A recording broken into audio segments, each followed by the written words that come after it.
भाई बड़े होकर पता चलेगा क्या मौज है, तुम्हारी मौजें ही मौजें निकल जाएंगी बड़े होकर। ट्रीटी चिल्ड्रन की तरह किया गया ना, कैसे बुद्धि कैसे लाए डर्ट से ऐसे। जब आज के समय में बड़ा होना और ग्रो होना इतना कंफ्यूजिंग, इतना ट्रॉमेटिक है ना। मतलब पहले भी होता था, पहले के ज़माने में बच्चे बड़े होते थे, बट इतना ट्रॉमेटिक, इतना कंफ्यूजिंग नहीं होता था जितना अभी सबकी लाइफ झंड हुई।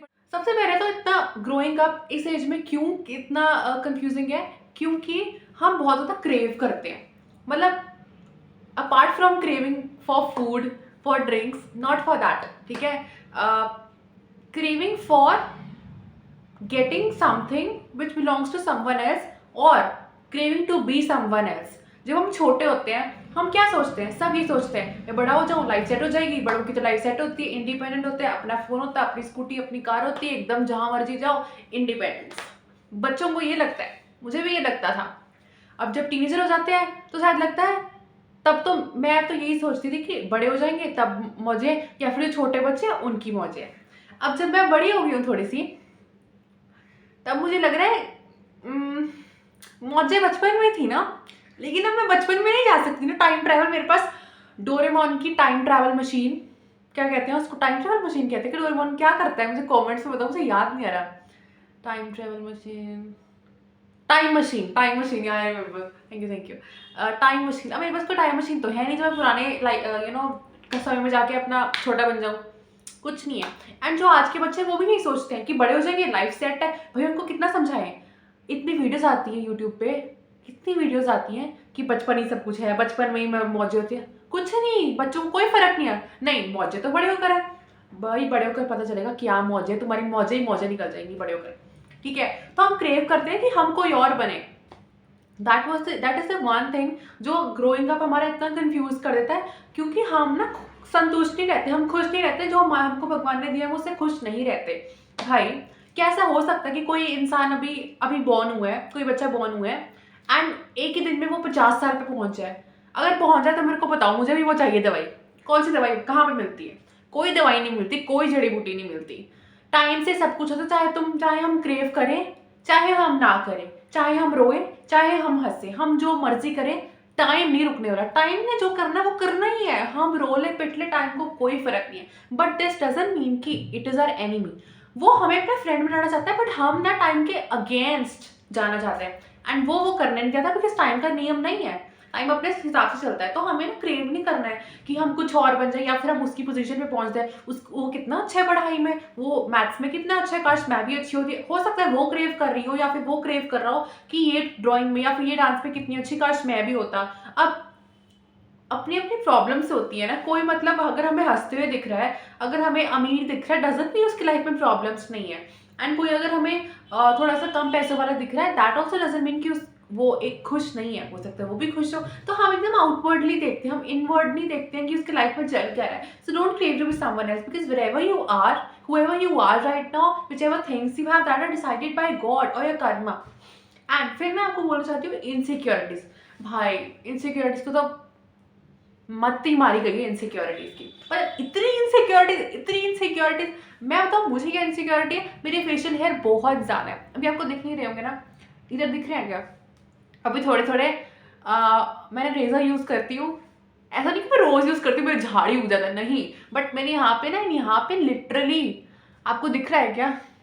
मतलब नहीं दिख रहा होगा अभी, या इतना ज़्यादा नहीं है, आते हुए तो मैं काट देती हूँ, ठीक है। बट यहाँ पे है, यहाँ पे आपको थोड़ा थोड़ा दिख रहा होगा, हैं बहुत होते हैं। एंड लोग ऐसे ना, बच्चे स्टूडेंट्स होते हैं, वो ये भी कहते हैं कि हाँ इसको तो फेशियल हेयर है, कट क्यों नहीं करती, ऐसे क्यों नहीं करती। भाई तुमको क्या,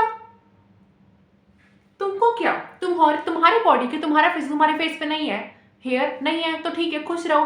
तो हमसे क्या लेना देना है? तुमको हमारी इतनी चिंता, तो हमें लेजर खरीद के तो हमारा लेजर ट्रीटमेंट कराओ। हमारी मर्जी, हमारे हों बाल, हमारा झाड़ उग जाए बालों का, जो मर्जी हो। मेरे पिंपल्स होए, चाहे मेरा कोई भी करो ना, वो मेरी मर्जी, मेरी मर्जी भी नहीं भाई, मेरे को मिला है वो, मेरे को भगवान ने ऐसा ही बनाया है, तो मैं क्या करूँ। एंड वो भगवान ने भी नहीं बनाया, वो मेरे कर्म के हिसाब से भगवान ने मुझे दिया है। तो मैं क्यों रोती रहूँ फिरती रहूँ? इसलिए कि वो समझ ले।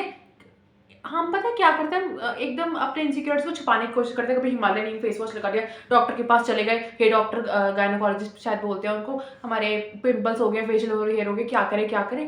क्यों? इसलिए हम ना खुद को जब देखते हैं ना, हम खुद को बहुत प्यार करते हैं, क्योंकि हम जब खुद के साथ रहते हैं ना, हमको बिल्कुल नहीं फील होता हाय बाल है, हम कहते चल अपना काम कर, चल अपना काम कर। अब हमें कोई और देख ले और कोई और बोले ना कि इसके तो बाल है, अब तब हमको तब इनसिक्योरिटी होती है, वरना हम खुद को कुछ नहीं बोलते कि हिताशी तेरे तो इतने बाल है, तेरे को अजीब नहीं लगता? मैं खुद को कभी नहीं बोलती, कोई और बोलता तब मैं खुद को बोलना शुरू करती हूँ कि हाय उसने ऐसा बोल दिया, भाई भाड़ में जाओ, जब मर्जी बोलो, मेरे को कुछ नहीं है। मेरे को पहले ऐसा लगता था कि भाई क्यों बोल रहे लोग, भाई बोल ही जाओ। अब मेरे को ऐसा लगता है कि बोल ही जाओ, मेरे बाल है, मेरे जो मर्जी हो, मेरे तुमको क्या। अब लास्ट चीज जो है वो हमारी गलती नहीं है, it is deeply related to parents, but I am not saying and to any parent कि आपको बच्चे ग्रोप करना नहीं आता। पेरेंट्स को अच्छे से आता है, काफ़ी पेरेंट्स को अच्छे से आता है, but I am talking about some people, ठीक है, सम, बिकॉज मैंने कोट भी कहीं पढ़ा था कि this generation is so much depressed. Why? Because they are treated like children and expected to behave like adults. मतलब समझ रहे हो, किसी इंसान को ऐसे ट्रीट किया जा रहा है कि वो एकदम बच्चा है, स्कूल में उसके साथ जाया जा रहा है, ठीक है, बुक्स उसकी लेने जाई जा रही है, सब कुछ उसका पानी, उसे खाना, सब कुछ एकदम मिल रहा है, एंड एक्सपेक्ट क्या किया जा रहा है उस बच्चे से, उस इंसान से, उस टीनेजर से एक्सपेक्ट क्या किया जा रहा है कि ये तो बड़ा हो गया है, अब हमने तुझे सब कुछ दे दिया, अब तू बड़ों जैसे बिहेव कर। भाई मैं क्या बिहेव करूं? मुझे मौका दिया क्या बिहेव करने का? क्या मेरे पास कोई सर्टिफिकेट है बिहेव करने का? क्या आप मुझे करने देंगे सब कुछ, तभी मैं करूंगी ना। मतलब ऐसा तो नहीं कि सब कुछ मुझे दे दिया और अब बोलो खुद एडल्ट जैसे बिहेव करो। मैं क्या एडल्ट जैसे बिहेव करूं जबकि सब कुछ हुआ पड़ा है? एंड अगर मुझे कोई सिचुएशन आ भी गई जिसमें मुझे एडल्ट की तरह बिहेव करना है, मैं बच्चों की तरह बिहेव कर रही हूँ। क्यों? क्योंकि ट्रीटी चिल्ड्रन की तरह किया गया ना। कैसे बुद्धि, कैसे लाइड एडल्ट से ऐसे जब ट्रीटी चिल्ड्रन की तरह किया गया। I am not saying anything to my parents और to anybody's parents, I am just saying, मतलब बता रही हूँ कि काफ़ी बार ऐसा होता है। एंड क्या होता है ना कि दिस जनरेशन टीनेजर और जो भी है बच्चा is the worst in depression. Why? क्योंकि भाई उसको फ्रेंड्स के सामने कुछ और दिखाना है कि मैं बहुत कूल हूँ, उसको घर में एकदम संस्कारी दिखाना है कि मैं संस्कारी हूँ, एकदम कूल नहीं हूँ, मैं एकदम ऐसे बच्चों जैसा नहीं हूँ। उसको बुद्धुओं के सामने दिखाना है कि हाँ मैं बुद्धू हूँ, उसको इंटेलिजेंट लोगों के सामने दिखाना है हाँ मैं इंटेलिजेंट हूँ, टीचर्स के सामने दिखाना है हाँ मैं तो पढ़ता हूँ। भाई इतनी पर्सनैलिटीज, इतनी डुअलिटी कहाँ से लाए हो? कौन सा सर्टिफिकेट, कौन सी क्वालिफिकेशन, कौन सा कोर्स किया? इतनी डुअलिटी। अब मैं ये नहीं कह रही हूँ कि इतनी सारी पर्सनैलिटीज तुम क्यों रख रहे हो, तुम बेशरम हो, कुछ नहीं होना चाहिए। भाई होता है, मेरी भी है, मैं घर में कुछ और हूँ। ऐसा नहीं है कि धोखा किसी को दे रही हूँ, बट घर में कुछ और हूँ, फ्रेंड्स के सामने कुछ और हूँ, भोले लोगों के साथ कुछ और हूँ, चालाक लोगों के साथ कुछ और हूँ, तो अलग अलग है ना। अब ऐसा है कि आप टीचर के सामने, टीचर आपसे कोई क्वेश्चन पूछ रहा है एंड आप बोलो मुझे नहीं आता टीचर, मुझे नहीं आता। अब वो कोई और जगह है, आप किसी और से, आप टीचर से गलत डील कर रहे हो, गलत पर्सन से डील कर रहे हो। बट अगर आप किसी फ्रेंड से ऐसे बात करो तो वो चलेगा, ठीक है। तो अलग अलग पर्सनैलिटीज है, एकदम दिमाग घूम जाता है, क्या करना है क्या नहीं करना, झंड हो गया सब कुछ नहीं पता चल रहा। तो मैं आपको बस एक बात करूँ, इसका बस एक सोल्यूशन है, क्योंकि मुझे नहीं पता चला, अभी मेरी 12th खत्म हो गई है एंड मुझे पता चल गया है, अब पता चला है सब कुछ खत्म होने के बाद। बट खत्म होने के बाद ही पता चलता है, बहुत चीज़ें लेट पता चलती है, बट अभी भी देख रही हूँ मैं कौन सा बनने वाली हूँ, ठीक है। तो या मैं आपको एक सोल्यूशन बताती हूँ कि what you can do to deal with all this, and this is literally the solution of all problems। अगर ये नहीं हेल्प करेगा, I swear कुछ हेल्प नहीं करेगा। किसी की एडवाइस, किसी के सजेशन, किसी का टीचिंग, किसी का ताना, किसी का डांटना, किसी का मारना कुछ असर नहीं करेगा, ये असर करेगा।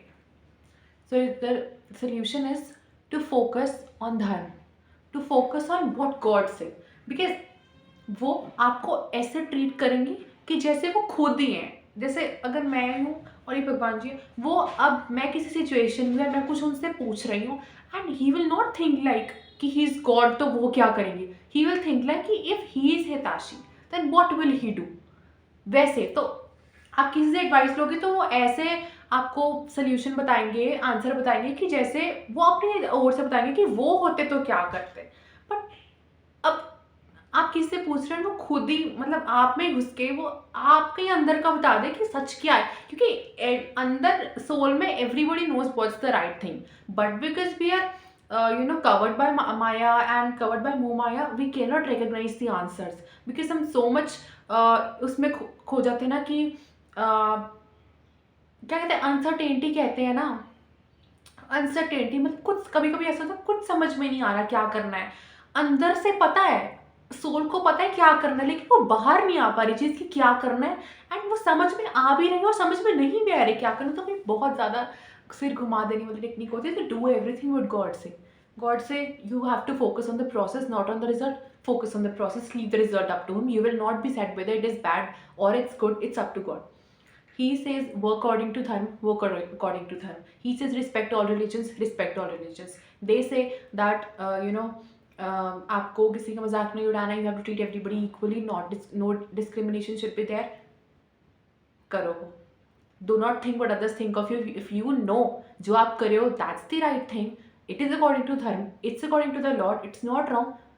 Why to care? ये आप उस इंसान के साथ ज़िंदगी में नहीं आए हो, ना ही आपको उस इंसान के साथ कहीं जाना है, दैट्स जस्ट अ चैप्टर, किसी चैप्टर में कोई इंसान आ गया, अगले चैप्टर में वो चला जाएगा. Okay, so if you'll do everything according to dharma, what according to God say, your life is gonna be epic. It's not that you will not become sad, but it's just that you will know that yes, someone exists. He will not scold you, he will not beat you, he will not abandon you. He will just love you like the way you want to be loved. Radhe Radhe, thanks for watching.